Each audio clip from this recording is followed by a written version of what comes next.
Good afternoon, and thanks for joining us for today's Healthline 3. I'm Courtney Butts, and today's topic is the benefits of a dedicated concussion clinic.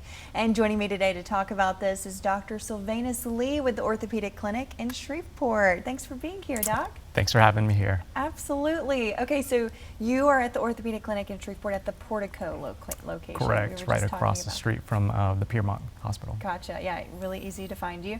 So tell me a little bit about what you do as an orthopedic doctor. All right, so I'm in the clinic a non-operative sort of sports medicine perspective where we can help diagnose injuries, but also go down the line of non-surgical treatment options where we can do maybe some therapy approaches, maybe some medication approaches or injection-based therapies, and maybe even some supplementation that helps out with your symptoms, get you functional again, get you playing your sport, whatever your sport is, just shy of surgery. And if your condition approaches surgery by any means, then I kind of bring you out to one of our colleagues over there that can help with that surgical intervention. Love that, yeah, and especially because I think that surgery is a scary topic, so it's great to have these options beforehand before you do have to consider that surgical implementation or intervention. Right, and I oftentimes think of it as a big kind of joint discussion, and that's the kind of conversation that we'll often have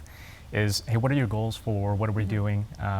Is it more of a pain thing? Is it more of a functional thing that's stopping you from getting to where you want to be? Why are you seeing me here today? Is it a concern that we can just give you some reassurance on? Or do you want to be able to do a certain thing? And then we try to get you there non-surgically as best as we can, but sometimes it does end up having to go to a surgical intervention. Right, yeah, gotcha. And then do you also help with maybe post-op patients as well? Or not as much. There are times where people will come in a long time after a surgical intervention, maybe have some complications or some difficulty getting that strength back. We might get them through a little bit more therapy, kind of strengthen them a little bit again. But after surgery, usually the surgeons kind of like to kind of hang on to people who do their surgery on. Yeah, okay, so, and it makes sense too because, you have like the therapy option, so do you kind of work closely with physical therapists or recommend similar approaches? Absolutely. Yeah. So what we have, our favorite therapists are the ones right downstairs from us at the Portico Center. We refer all the time to them. We send them faxes, we send them a communication about what our concerns are, what the patient goals are. And their first visit is usually reviewing what our concerns are diagnostically, going down the line of where the patient is, where the patient wants to be, build a treatment goal plan of getting them there, kind of like a bridge, so to speak, functionally. And if they can reach that through their therapy goals, then we stay in contact, me and the therapists. And then oftentimes, we'll have to help them out a little bit to get through the therapy, but a lot of patients can get through that on their own. Nice. Yeah. Well, very cool. So if you're just joining us, today's topic is actually the benefits of a dedicated concussion clinic. So we're going to be talking about that, maybe first explaining what a concussion is and those symptoms. Maybe some people out in our audience have had a concussion and they don't know maybe some of those symptoms and warning signs. So maybe break that down for us. What is a concussion and what should we be worried about? Sure.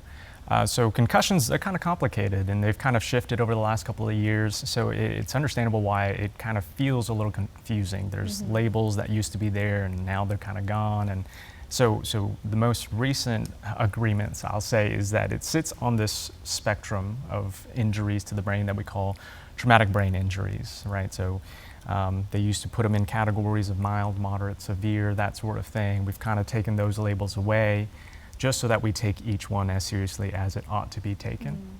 And so truthfully, it is an injury to the brain where the brain, you can think of it sort of like a bruise on the brain, and it can affect a bunch of different functions for patients. You get this constellation of symptoms. So you get a bunch of issues with headache, pressure in your head, sometimes nausea, vomiting, some dizziness, difficulty focusing. It could start messing with your sleep. It could start giving you mood issues as well, irritability, some anxiety, some depression associated with it as well. Loud sounds, bright lights really bothering you and getting in the way of any kind of performance, whether that's a high school athlete at school or an athlete going out and trying to participate in sport, which we probably ought to hold them off from. Right. But it's a constellation of these symptoms after an injury that, usually you get, it's a big impact type of a deal. Anything from I got my bell rung to a car accident where your head kind of whips, seems to be more vulnerable with rotation sort of injuries where your head twists and has an impact at the same time. Or any of those impacts where you come down and then bounce back in the other direction seems to be the biggest sort of risks for it. Yeah. Okay. Gotcha. And so you mentioned college or high school athletes in general are kind of the high risk just because they are in that environment a lot of times. And but who are some of those other groups of population in our population that are also vulnerable to a concussion? I'd say any contact sport is probably at the highest risk. So you think oftentimes football, you oftentimes think lacrosse as well. Soccer, a big one. Volleyball, also a big one. Really, a lot of high school, college athletes. But also other vulnerable people that we see and we also take care of for concussion constellation symptoms, people who fall in the parking lot and just kind of hit their face on the wall or hit their face on the floor on the way down, people who get into car accidents, people who, a storm rolls through and a tree breaks through their house and smacks them on the top of their head, and they develop these, this constellation of symptoms, days after, or, their other injuries were taking precedent as more important injuries, and then now finally they can address the other weird symptoms that feel like they don't mash together very well. I think truly any of those, and then car crashes, Shreveport, it happens often. So anybody who gets into those high impact sort of injuries are at risk for sure. Yeah, and so what would you suggest, we're kind of talking about the benefit of a dedicated concussion clinic, so why do you think that is important and what would that focus on? I think for the athlete, I'll start with that and then kind of go to the others. So for the athlete, really the big important thing is recognition of what it is so that we can make sure that our athletes stay safe. The issue oftentimes comes into play is that if we don't recognize it, we don't diagnose it appropriately, then we start going into, well, let me just get them back in, and that leads to quite a bit of consequences, second hit phenomenon,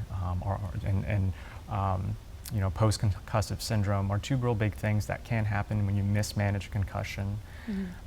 Truthfully, also, having someone who's familiar with what the constellation of symptoms look like, and also is pretty adamant about, hey, you're not playing anymore. I'm going to pull you out. I'm going to talk to your coach. I'm going to talk to your athletic trainer, and really hold you out for your safety, for your protection.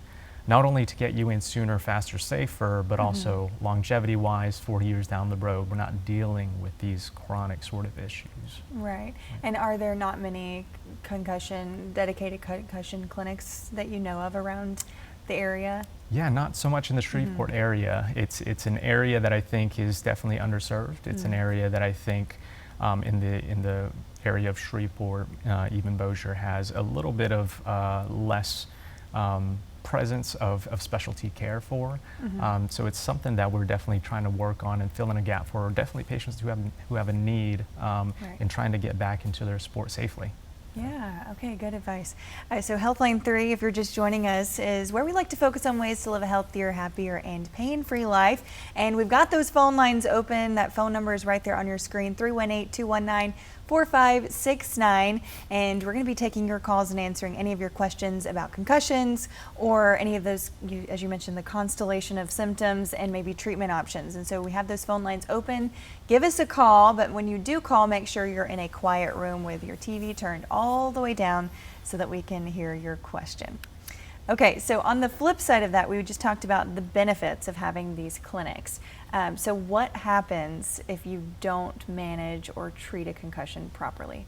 Some scary things, truthfully. So the first one you think of is when you don't catch it, you don't know what's going on, and you just kind of go on your merry way pushing through life. And we call that post-concussive syndrome, where you don't really tone it down, don't give your brain the certain amount of rest that it needs, you don't accommodate the brain for its certain needs, and you just push through, which is a lot of times what athletes are trained to do. You push through the line, you knock someone out, you lay down the line, but you really got to pull away from that. And when you push through too hard and you keep pushing through life, because life happens and you got to keep moving on, you're left with these chronic symptoms. Almost the constellation of symptoms start to evolve over time and manifest as part of what you think is a chronic issue for you.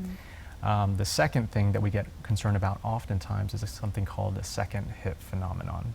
That's where you're hit with the first concussion, you get sick, you don't really pull yourself out, you go out there and play again, get hit by a second concussion, and you have a constellation of worse symptoms for much longer.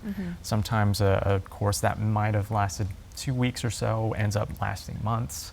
Right. I used to work over at TCU, and we had an athlete over there have symptoms for over a year after getting hit pretty darn hard by a horse on the equestrian team. So your risk is not zero, even with horses. Right. But both of those are really big concerns, and so recognizing it and having more publicity about it, more knowledge about it in the general public is good things. But getting in to see a health professional to really address the different aspects of what your symptoms are really, really darn helpful in those aspects. Yeah, okay, and so you are more susceptible, you'd say, after you have a concussion to getting that, what did you call it, second hit phenomenon. Yes. You're kind of more at risk for that? Absolutely. There's a not zero risk for if that second hit phenomenon happens before that first concussion resolves, that there are cases where people just flatline, and that can happen on the field. You have really scary signs and symptoms that happen around that time. You can look kind of towards those scary NFL clips whenever you think about that. Yeah. So even if you're hit in a different place on the head, or does it most of the time you almost have to have that phenomenon happen in the same place? That's a good question. I think that's one of those avenues where we don't quite know as much. Right. I would anticipate it to be in a similar location in the head, but there are global brain-wide chemical changes that do happen whenever you have a concussion. So it might not have to be the same place. Okay, gotcha.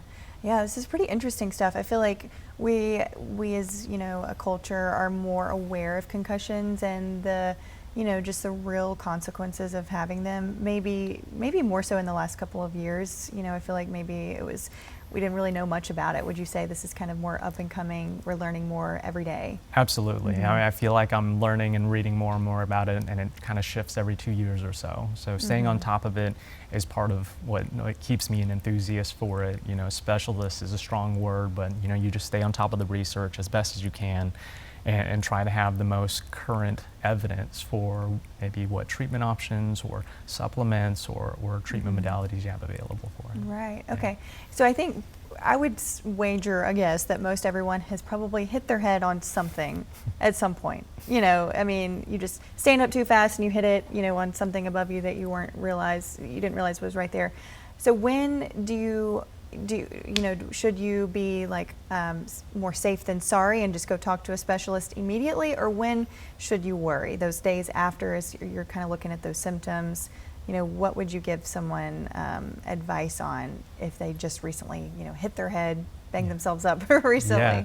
Yeah. This is something that we face a lot of the times on the sidelines when we're covering sidelines with Willis Knighton with a couple of the high schools in town. When someone hits their head, is this just, did they just hit their head, or are they dealing with concussive symptoms, which kind of relates to, hey, I hit my head on maybe a bunk bed or something like that. Do I have a concussion, or did I just hit my head? I think the body is pretty resilient to a certain extent, but you really got to keep a keen eye out for really the symptoms here. And they can develop fairly quickly with a pretty traumatic injury. And in anywhere from about 15-20 minutes, you can develop worsening of symptoms of headache, pressure in your head, almost attitude changes of irritability and tearfulness that will happen a lot of times on the football sidelines. So we'll recognize a lot of that. And sometimes there's this almost sheen look in the eyes that you can kind of recognize. I kind of describe it as the difference between a plain donut and a glazed donut, right, over the eyes, and you kind of just recognize they're just not quite focusing on you. Right. And so, they can develop in 10-15 minutes. It can also develop a day or two after you had your head injury. I think the persistence of where your head symptoms are or what symptoms you're experiencing really kind of lead into that clinical diagnosis. Okay, and as you mentioned, this is something that you're very passionate about, so you feel like sometimes when you're on the sidelines you can kind of tell almost immediately, or maybe within those 15 minutes you can give a pretty good guess? There's a pretty good gestalt feeling associated with it, but you can't just go through medicine with gestalt feelings. Exactly. Right? So there are a couple of specialized tests that we do, testing things that we know are affected with head injuries and concussions. Right? So balance, vision, eye motion, attitude changes, memory, all of these things kind of come into play and are affected to some degree. It can be helpful to get baseline testing for some of these patients. They do that at the collegiate level. But just kind of getting an idea of what their reaction time is, their eye movement time. If any of those tests that we do seem to flare up their symptoms even worse, we know that these certain areas of their brain is affected by the injury. Gotcha. Yeah. And I think for a long time, you hear things all the time like, don't do this, don't do that. And I've heard, over the years, don't go to sleep if you think that you have been concussed. Why is that a thing? Yeah, that's a good question. I think that comes into the acute head injury in general. There are scary things that can happen with head injuries, like brain bleeds. And with brain bleeds, we get more concerned about a couple of different things. A sudden, what we call thunderclap headache, where your headache goes from, oh, it's nothing, boom, worst headache of your life. Suddenly you're developing neurologic symptoms like weakness on one side versus the other, a difficult time speaking, true vision changes, not just eye movement speed and flare up of pain and discomfort, but true vision changes like blurring or double vision and things like that. I think those instances, people are much more safely evaluated in the emergency department, get a scan of your brain. I would say from a general standpoint, if you don't have any of those really concerning neurological symptoms, you can manage it without any special type of scans or anything like that. But I think when we talk about head injuries and don't go to sleep, we're really generally worried about the brain bleeds that can occur, because you'll be fine, and suddenly, boom, your headache is the worst it ever was, and you're developing these neurological symptoms. And the don't fall asleep is just to be awake and aware from whenever that happens. Generally, after a couple of hours from when the injury occurred, you're fairly safe to go to sleep. In fact, one of the big things that we encourage whenever you do have a concussion is to regulate your sleep. Right. Okay. Yeah. Sleep's very important. Yeah. Okay. Yeah. Thanks for clearing that up. I know that that's something you hear and you're like, well, why is this suggested? And that makes sense because you want to monitor those symptoms and looking for, as you say, the constellation of those symptoms and if they worsen. So let's say you have an athlete who doesn't want to get a concussion. They are involved in contact sports, so their risk is increased. What would you suggest? What piece of advice would you give them to best protect themselves? Right. There's a lot of research on this. Okay. This is, I think, a multi-million, if not billion-dollar industry trying to find things that help prevent concussions, anywhere from neck braces to different types of padding under helmets to different types of helmets to different techniques of tackling to different types of supplements that are out there. As of yet, the biggest thing that seems to have made a difference is the helmet itself. All of those other equipments that you see out there that are hundreds of dollars don't seem to make a huge difference as far as the obtaining a concussion itself, unfortunately. There are also supplements out there that people promote to be brain health, neuroprotective, or protective of the brain.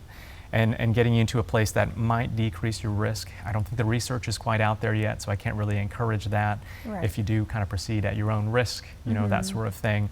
But generally, I will say appropriate tackling technique. Make sure that you're also not spearing head down into somebody. Do your best to avoid a specific type of rotational impacts. I think a lot of the time you ought to have a real solid conversation with any kind of contact athlete that, hey, this is a real issue, this is a real risk that you're running here.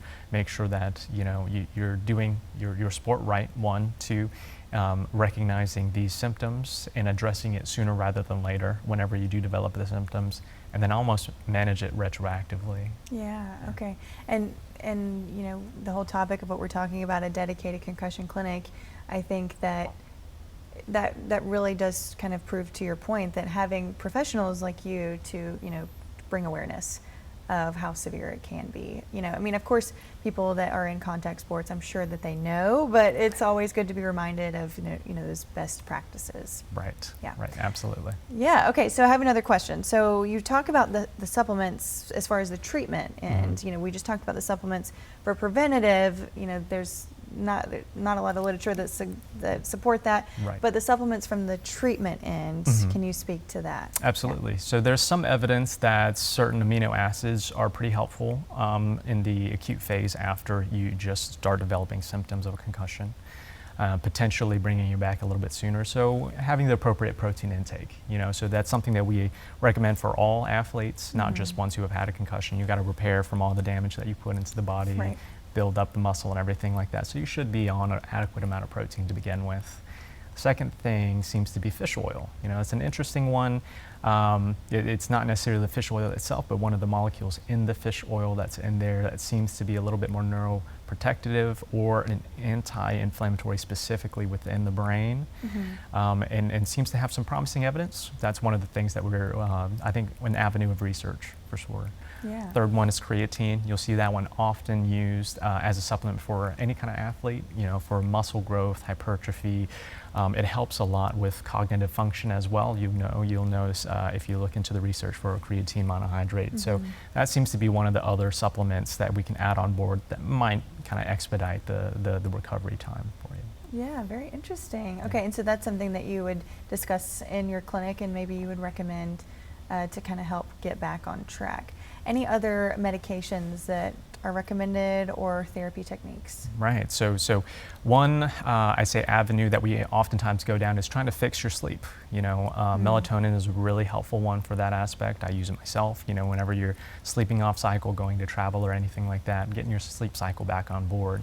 So if you're having sleep disturbances because of the concussion itself, which is a very common symptom, getting your normal sleep, I call it the long sleep at night, Right. not messing with it by playing with your phone or, taking naps throughout the day, reserving that fatigue or that sleepiness towards the end of the night so you get that good long sleep at night and regulating that with the melatonin. So that's another one that we'll use pretty often. As far as therapies, like treatment sort of modalities, I think there are certain prescription medicines that I'll use, and they really kind of have to fit the right person. Right. So just having that discussion on where you are, what your symptoms are, really kind of leads you into that, being a candidate for it. And then the last one, therapy is truly doing things, physical things. A lot of the times with concussions, you get something called trauma-induced vestibular dysfunction, which is you get hit, and this balance portion in your brain gets kind of thrown out of whack. And so your eyes and your ears are telling your brain different things, which kind of send you all this kinds of disoriented. Gotcha. And doing that, doing some sort of therapy with a trained physical therapist called vestibular ocular therapy seems to be one of the best things that you can do to kind of sync it back up. So you're telling your brain the same things with your eyes and your ears. Very cool, yes. And I love that you mentioned, you kind of harp a lot on the sleep. Yes. Because, sleep, I feel like, just repairs a lot of the things that you damage during the day, kind of cleans house, if you will. But I feel like the brain, it just does a lot of good things for the brain, and maybe even preventing against like dementia and Alzheimer's later in life. Right. And I don't know if this is a stretch, but do you feel like if there's any research that suggests people that have had concussions or traumatic brain injuries are more susceptible to Alzheimer's, dementia, or anything else later in life? I think there's a lot of wisdom in that question, actually. The most recent research shows that whenever they take autopsies of people with what we call chronic traumatic encephalopathy, which is the consequence of repeated concussions over years, to another consequence of just personality changes, aggression, forgetfulness, all those sort of things that you'll see in contact athletes down the road in their 50s and 60s and things like that. Yeah. They'll take autopsies and they'll find an abundance of these proteins called tau proteins. And those tau proteins are a key marker in a couple of diseases like dementia as well as Alzheimer's. There's only a few conditions where those proteins aggregate and collect inside the brain.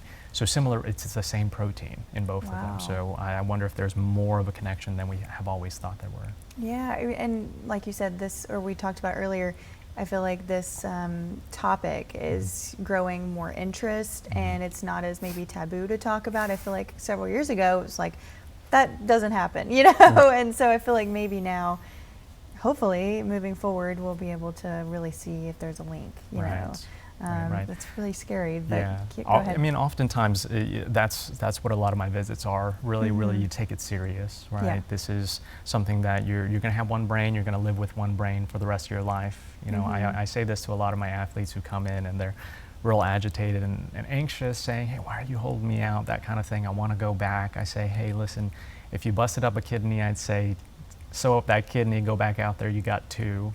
But for these, you only got one brain. You got to live with it for the rest of your life, and it'll, only get worse if you don't treat it right. So, Right. yeah. Yes. Okay. So talk about, you mentioned CTE. Yes. And just kind of a consequence of having maybe a chronic concussions Yeah. or injuries to the brain. So tell me a little bit about that and maybe symptoms that some people live with, and just the worries behind that. Right. So this is something I also harp on for my student athletes as well. A lot of kids out there, they're doing this for their family. They're going out, they want to play football, they want to succeed, go big, do it for the family.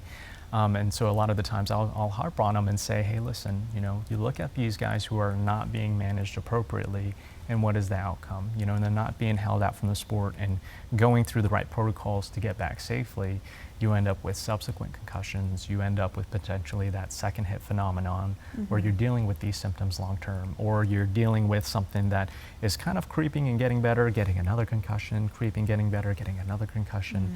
And it seems that these subsequent concussions have a cumulative effect on the brain, and then not being able to evacuate all these proteins appropriately. There's a protein that seems to build up in the brain an amino acid that builds up in the brain called glutamate. Seems to be a key player in the metabolism of the brain. All these things that'll change from a chemical level over years leads to these protein buildups that you do get concerned about. You hear about on TV, and you hear stories about where people have personality changes. They're a different person than they were coming in. Their memory starts to fail them. They start to develop, like you said, Alzheimer's symptoms early on, 50s, 40s, when they're just leaving their sport from a professional level. Signs of aggression, and functional decline, where they're not able to do normal everyday things to the normal level because of these chronic or repetitive injuries to the brain. So I say, take it all the way back to each individual concussion and really treat it accordingly, treat it the right way, so that when you go out and if you're doing this for mama, you're going to remember who mama is at the end of the day. Absolutely. Yeah, that's a great perspective, and I think that's probably hard for student athletes, probably a hard conversation that you have to have, because, when you're in high school, you're not thinking about when you're older and, your memory and stuff. You're just like, just put me in, coach, That's exactly right. That's exactly right. It's a conversation we have very often, actually. Okay, gotcha. Well, we have just a couple of minutes left, and, so you at Willis Knighton at the orthopedic clinic, this is something that you specialize in, and that's something that you said is underserved. So let's say someone's watching. So how would someone get connected with you? Is that a referral process, and are you accepting I think it depends on your insurance. If you require a referral to go see a specialist, then you can. But if you have an insurance that lets you go see a specialist, just call in. They usually will have some kind of triage form letting us know what exactly your issue is, what are you dealing with, is it a concussion, or is it one of the other things that we treat here? And we get that paper in, see is it something that I do treat, and if it is, and if I can handle it, like we said before, without surgery or anything like that, we'll bring you in, call you, get you scheduled. It's a pretty seamless process. All right. Yeah. And are you accepting new patients right now? Absolutely, all the time. Okay, good deal. That's good to know. Okay, so concussions, but also really anything else related to sports medicine, right? Right. And I say your sport is anything. It can be, playing with the grandchildren. It can be gardening. It can be football. It can be rugby. Any of the above. Truly, you find your sport. I'm going to try to get you there. You're going to try to reach a certain level of excellence. I'll try to meet you there in that certain level of excellence. With all the different things that I have in my tool belt, for sure. And I say that those treatment options go anywhere from, hey, I injured myself, all the way up until surgery. I sprained my ankle all the way until, I need surgery on this or that. We've got you covered everywhere in between. All right, good deal. Okay, and that phone number, we can find you at that phone number to your clinic that's right there on the screen, 318-212-3610. Absolutely. Is that correct? Absolutely. Okay, and then also at the orthopedic clinic Shreveport. Absolutely, Okay. yeah, in the Portico Center. All right. Well, Dr. Sylvanus Lee, thanks so much for all of your expertise in concussions and traumatic brain injuries. It's been really interesting getting to know all this stuff. So thanks so much. And if you are wanting to rewatch this, maybe if you missed it or if you just wanted to rewatch it, go to ktbs.com/podcast or ktbs.com/healthline with the number 3.